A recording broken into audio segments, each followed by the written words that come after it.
ഈ ചെറുപ്പത്തിന് തിളപ്പ് കഴിഞ്ഞ പിന്നെ എന്തിനു കൊള്ള വെറുതെ ഉഴപ്പി അടക്ക. വീഡിയോ എടുക്കുന്നവരെല്ലാം വരുമ്പം ഇവര് പറയുന്ന പുള്ളിയായിട്ട് കളിക്കുന്നെന്ന്, ദിവസവും കളിയാണെന്ന്, ഇവന് ജീവിതത്തിനോടൊരു ഉത്തരവാദിത്വം ഇല്ലെന്ന്.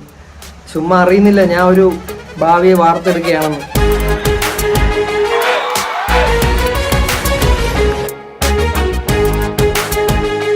നെഞ്ചിലെ ധൈര്യവും ചെയ്യുന്ന തൊഴിലിനോടുള്ള ആത്മാർത്ഥതയും അത് ധാരാളം മതി എന്റെ നായകൻ.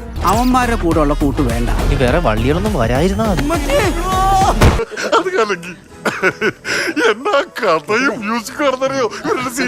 അവന്മാരെ സിനിമ എന്ന് അവന്മാര് അതങ്ങ് ഏറ്റെടുത്ത് മരിച്ചാണ് ഈ പടത്തിൽ നിന്നതെന്ന് നമുക്കിങ്ങനെ ഓരോ സീൻ ബൈ സീൻ നമുക്കതറിയാം.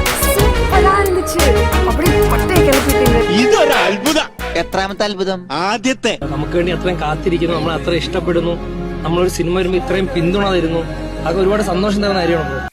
ഞാനില്ല കൂടെ. അതായത് നമ്മൾ 4 പേരിൽ എന്ന് വെച്ചാൽ ഏതെങ്കിലും ഒരാള് രക്ഷപ്പെട്ടാൽ മതി എന്നാണ്. അപ്പൊ ആദ്യം ഞാനാണ് പോണെങ്കിൽ അവന്മാർക്കറിയാം ഞാൻ പോണ വഴിയിൽ ഉമ്മാരെ കൊണ്ട് പോകും. ആത്മാർത്ഥമായ പരിശ്രമത്തിന്റെ ഫലമായിട്ടാണ് സായിപ്പന്മാർ ഇതിനെ എഫേർട്ട് എന്നൊക്കെ വിളിക്കും. ഈ എഫേർട്ടാണ് അളിയ ഈ അത്ഭുതങ്ങളൊക്കെ സൃഷ്ടിക്കുന്നത്.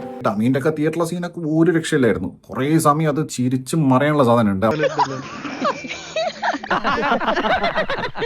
എങ്ങനെയുണ്ട് പടം? നല്ല ഇടിവെട്ട് പടവാ സാറേ. കളക്ഷനോ? ഹൗസ്ഫുൾ ആണ് സർ. ഒരാഴ്ചത്തേക്ക് ഏരിയയിലോട്ട് എടുക്കണ്ട. തുടക്കത്തിൽ തമാശയാരം തുടങ്ങുന്നെങ്കിൽ അത് കുറച്ചങ്ങോട്ട് എത്തുമ്പോഴേക്കും സംഭവം നമുക്ക് ഇതിന്റെ സ്ട്രഗിൾ നമുക്ക് ശരിക്കും മനസ്സിലാവും. അതിന്റെ ഒരു ഇമോഷണൽ പാർട്ട് കൂടെ ഉള്ളവന്മാരൊക്കെ അങ്ങ് പോകും. അവസാനം പുറത്തിറങ്ങാനും കലങ്ങിയിരിക്കാനൊക്കെ ആരും കാണത്തില്ല. ഇത് കരയിക്കണം. കരയിപ്പിക്കോ? അത് മതി, അത് മതി.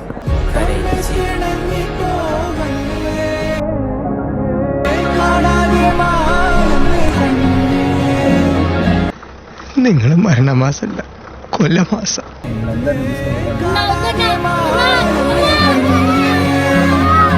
നിങ്ങൾക്കൊരു ചേട്ടനോ അനിയനോ അനിയത്തിയോ ഒക്കെ ഉണ്ടെങ്കിൽ നിങ്ങൾ കൂട്ടുകാരന്മാരെ ആ ഒരു ലെവലിലാണ് നിങ്ങൾ കാണുന്നതെങ്കിൽ this movie is going to make you cry a ലോട്ട്.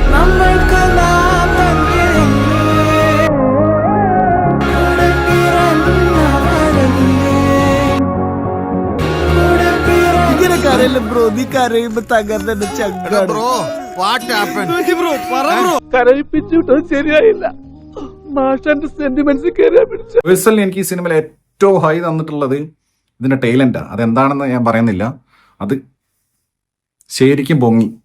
ഈ ക്ലൈമാക്സിന് ഒരു ടൈലന്റ് കൂടി ഉണ്ടായിരുന്നു.